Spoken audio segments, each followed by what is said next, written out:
It's a promise Trump has kept. And now it's dead. I think DEI is dead. A loud group of Black Americans are applauding. Diversity, equity, and inclusion. DEI.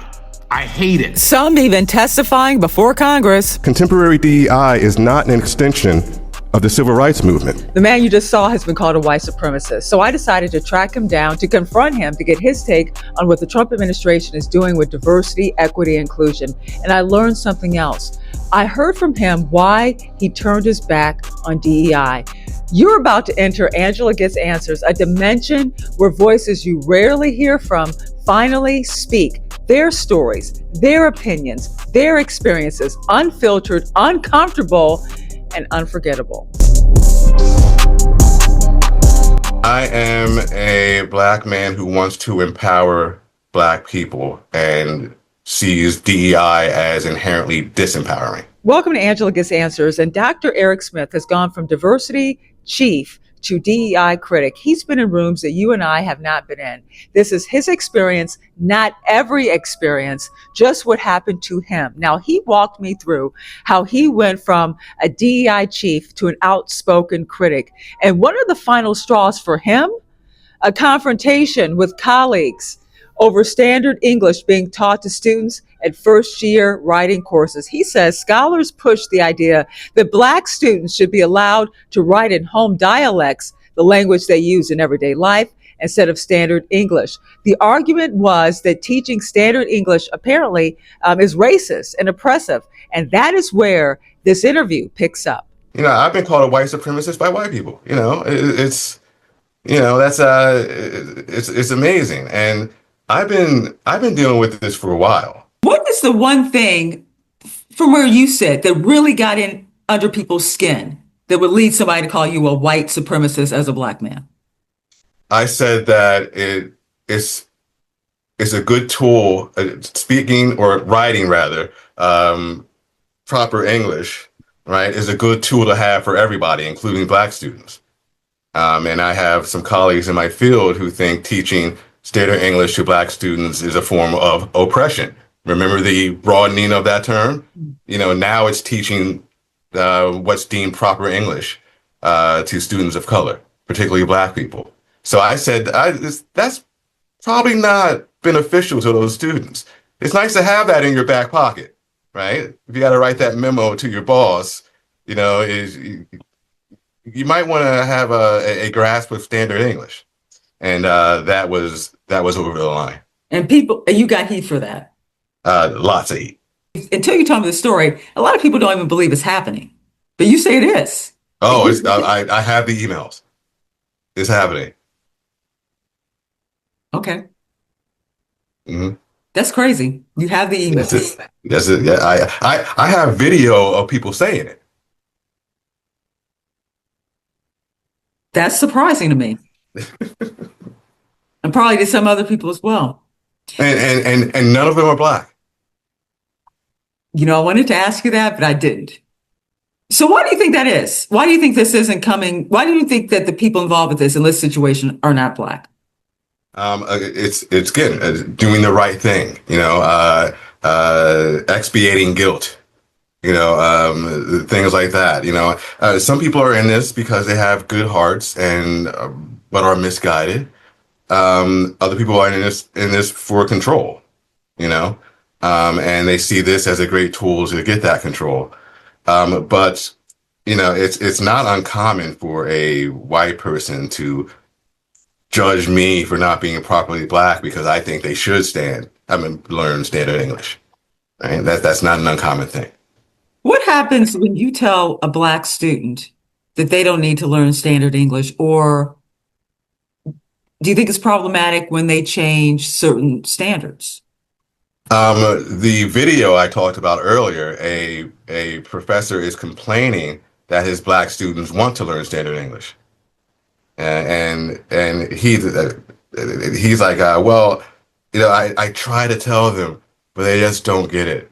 And the other professor called them selfish and immature, literally selfish and immature for wanting to learn standard English, right? So these students do, you know, when they push back, they get pushed back, right?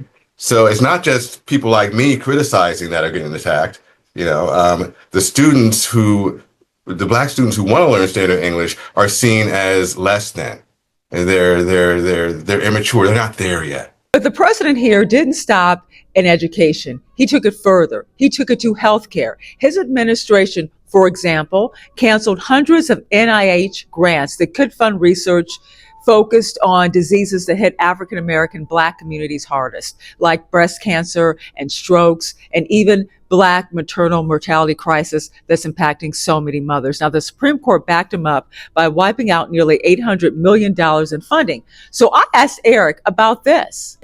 Which is what brings me back to the Trump administration, which led me into this whole story and why I found you, and what they're doing with DEI. Because what they're doing with DEI, or what they claim they're doing, it goes beyond just the classroom and what could be oppressor versus oppressed person. They're going into territory that seems kind of vicious, Stephen Miller. Yeah. And yeah, you know what I'm talking about, some of the things they're doing. Oh yeah, it's definitely vicious. I mean, it's going too far, They needed a scalpel to do this, and they're using a sledgehammer. At times, a wrecking ball. So it's not, they had a perfect opportunity to have a national conversation about, the ideology behind contemporary DEI, why it's an issue and what we can do instead. That was a perfect opportunity, and they blew it. And now they're just saying, oh, the words D or diversity, equity, inclusion are there. Oh, then get rid of it. They're not even looking into what it is, right? And what people are trying to do with it or the effects it has. They're just saying, oh, DEI, bye. And I mean, it's lazy. It's not just vicious, it's lazy, right? And it's anti-intellectual, and I'm not down with it. Although people may assume that I am. Well, yeah, because they know you've been critical of DEI, so they would assume that yes, you would also be in favor of what Trump's doing, but you're not. Which is also lazy thinking. Well, because when I talked to you, when I was listening to your interviews, the one you did with Lee Stossel, and you were focused mainly on education and what's being taught in the classroom, which is a big jump from what I'm seeing in the Trump administration. Yeah, I agree. Those are two different kind of narratives and two different end results. I mean, from what you're saying, you believe in empowerment. I can see that from your voice. What they're trying to do seems to almost, what do you think they're trying to do? What do you think the goal is here? I think they're trying to signal to their base that they're going to get rid of all this stuff that is a problem, period. If they had a nuanced conversation about this, then nobody who voted for Trump would care, But if they just go after it and show power and things like that, then that's, I guess that's sexy. How do you want me to describe you? I am a Black man who wants to empower Black people and sees DEI as inherently disempowering. But it's important for you that people know that. Why is it?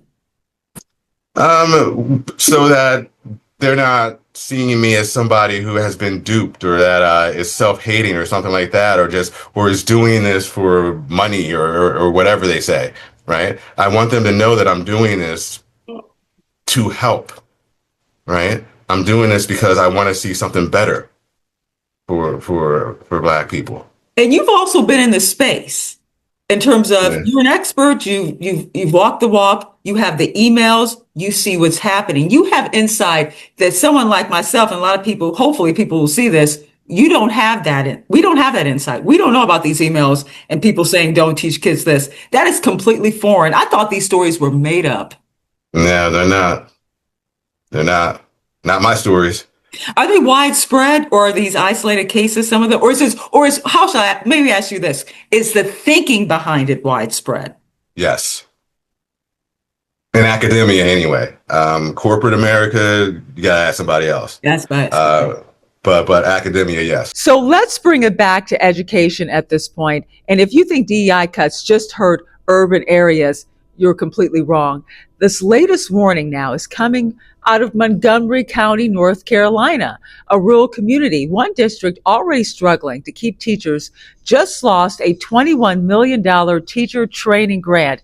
It's part of a much larger $600 million rollback from the Trump administration on what they consider to be diversity, equity, and inclusion programs nationwide. Now here's a question I have for you. If you're against DEI, after hearing this, do you think there are cases where DEI is needed? Let me know in the comment section. Also subscribe if you want to hear from people like Dr. Erec Smith. Thank you so much for watching Angela Gets Answers. We'll see you next time.